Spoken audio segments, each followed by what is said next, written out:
Hey guys, a few days ago I posted up a Tribes Ascend gameplay video. Now one of the subscribers to my channel, whose name I can't pronounce but it begins FJD, said it would be a great idea to post up some gameplay with commentary so that everyone can figure out what's going on, people who don't play Tribes Ascend. So this is that commentary. Now as you can see, to start of the game I just spawned in. This guy spawned in behind me. I'm playing as the Technician class. The advantage of that is that you get the little turret which you can see in front of you. So as this guy that I'm fighting now has got heavier armor and more powerful weapons than I have, I deployed that as quickly as possible to help me out. So as a Technician class, as I say, the advantage is that turrets, and you can deploy two of them once you've got your XP and you've managed to rank up a little bit. The unfortunate side of it is you've got this piddling little SMG and very weak armor. So I was lucky to beat that guy there, but under normal circumstances I probably would have lost that fight in a one-on-one. So the game's Tribes Ascend. There's 4 different modes that you can play in the game. You've got standard team deathmatch, you've got capture the flag, you've got the mode which I'm playing now, which is capture points, and the final one, which is unlocked at rank 8, is the arena, which is a 5v5 with some special rules to it. So in this particular gameplay, which is equivalent effectively to Conquest in Battlefield, you've got 5 points that you can capture, Alpha through Echo.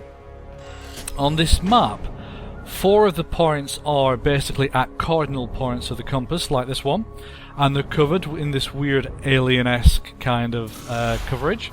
And the 5th one is out in the open in a riverbed, and that's the one where an awful lot of action tends to take place.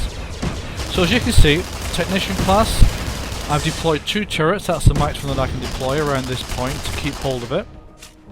And of course what that means is that anytime any enemy guys come in, they've got to go straight through 2 turrets, either destroy them first or deal with the damage that they're going to give you.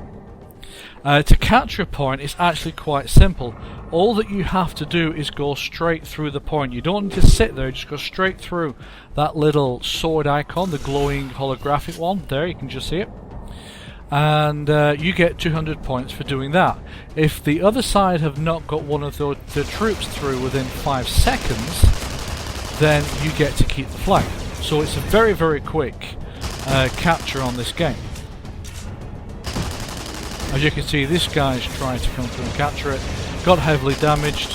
Of course I'm going to go and finish him off. And whilst I was doing that, the 2 turrets that I had still around the flag dealt with somebody else who was going for the flag.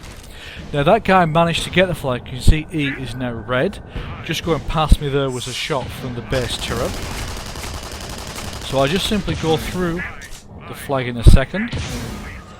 There you go. We get the 200 points, capture point captured, and the turret that I've just put down plus my mates help to make sure that this guy doesn't get it back again.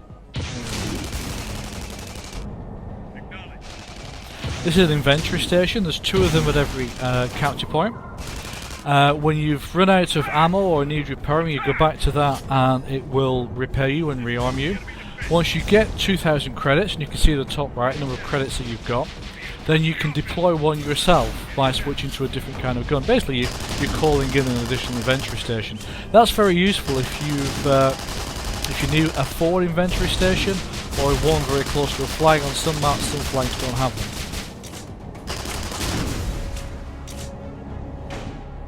So at the moment I've only got 1 turret down. I'm going to place a second one to give more protection to this flag.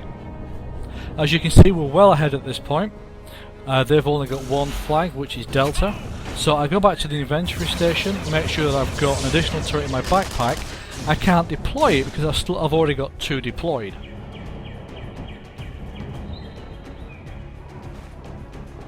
Now I see there's an enemy guy over at Charlie, so I decide to race over there, see if I can help defend that flag. Now that they've taken that flag, the base turrets will target me. You can just see that I just got hit by one there. Unfortunately I completely overran my run, so I missed it, straight through. Dropped the turret that I was carrying. That will help protect me whilst I'm protecting that flag. Unfortunately, as you can see, there's quite a few bad guys around it, so it's a bit difficult getting back to the flag to retake it. Now this is pretty much standard what I tend to do if I'm taking the flag. I'll go straight through it, turn around, drop a grenade, then drop the turret, and then hopefully I'll be able to hold it. Now that may work against one or two different enemies, but anything more than that and they'll take me down. Which is why it's always good to actually use teamwork. Now as you can see, we've got 3 flags, they've only got 2. So at this point I decided to start heading across to Echo. Skiing is one thing within Tribes which is extremely important. Just with standard skiing, you go downhill, you pick up speed, you don't expend any energy to be able to do that. The way I've got it set up is my left shift key does skiing, and my space key does jump and jet at the same time. And you can, for my class technician, you can get quite a speed up, but when you're playing other classes, for example Juggernaut, which is the big heavy class, you can really build up the speed, but the fastest one is a Pathfinder. And when you're playing games such as Capture the Flag, the cappers or generally the Pathfinder guys can be extremely fast, and they need to be because they're going to go through 2 or 3 turrets on the way in to get the flag. And if they're fast enough and they can get enough speed going by skiing, then they can get through the turrets and they are able to capture the flag and get away and be fast enough so the defenders can't catch them. Now I had several thousand credits, so I went and bought Beowulf. It's the first time I tried this vehicle, so obviously the first thing I'm going to do is fire the main weapon, just to get an idea of what it can do. Fire it second time, missed. Fire it a third time and realise, hold on a sec, that's 800 points of damage. This is quite a nice little puppy, this. So managed to take him down fairly quickly. It's a very heavy weapon with a lot of damage. It's actually got quite a nice amount of armour as well as this particular tank. You can see the middle right hand side of the UI, 8000 is its armour, and next to that you can see its energy charge. The Beowulf has 2 turrets, so I can take a second person on with me. I don't do that in this game, mostly because no one jumps in there. As you can see, Alpha on this map is the one in the centre of the riverbed, and there's generally an awful lot of action around this one.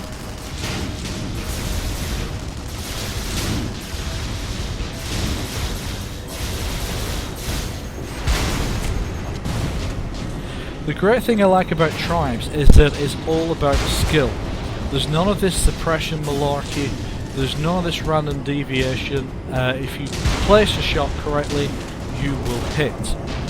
So it is, again, really down to skill. Now Tribes Ascend, which you see here, has a very, very long lineage in terms of games. The original ones were Earth Siege and Star Siege, which were actually mech games, and that's probably more than a decade ago, I think now. Then you had Tribes, Tribes 2, Tribes Vengeance. Vengeance was pounds. I did buy the game, played it for about 30 seconds and got bored that quickly. But Tribes Ascend, as I said, it's down to principally skill, and it's free to play. I've not spent a single cent on this game at all. It's actually a cracking game to pick up and just play around. As long as you're not too bothered about the whole jump jet science fiction thing, it is a really cracking game to get into. And like I say, I've not spent any money on it whatsoever, and yet I'm able to compete at a reasonable level. Certainly in terms of pubs anyway. So you can see here, I'm on the way up to Delta. On the right there is a base turret, which has just fired past me and missed.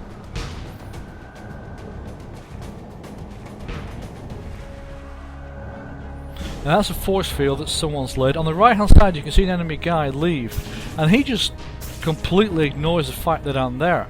I threw that frag grenade expecting him to come back and try and recap, and he just completely ignored it. So now we've got the point, I can use the inventory stations. I put one turret down. I'm quite fond of putting the turrets down in those little purple patches for no other reason. I just like the lighting effect of the turret, of the light from the purple patches, the purple vegetation coming up underneath the turret. It's a beautiful looking game.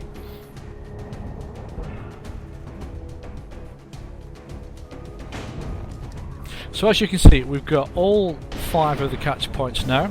So this guy comes in, tries to go for the point, sees me, turns around, he's getting hit by both me and the turrets.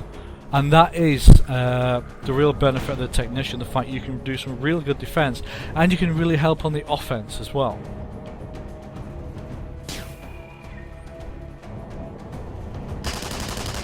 I'm trying to hit this guy away in the distance. It's more a speculative shot than anything else, so if I'd have hit him I'd have been happy, but hey. Now you're about to see one of the most stupidest things I've ever done in my entire FPS gaming career. That's it. I thought I had the time to get clear of that tactical strike. I didn't. So I ended up killing myself in a very stupid way, but you did see that shot there as I was laid down on the ground of that blue spin fuser shot hitting the enemy in mid-air. That was actually a really good shot by whoever did that.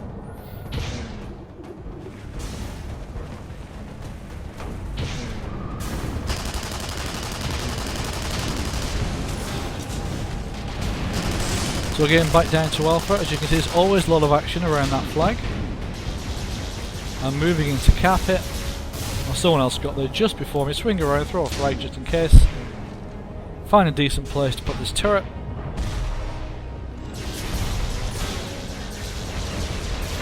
And then work on continuing to keep that flag.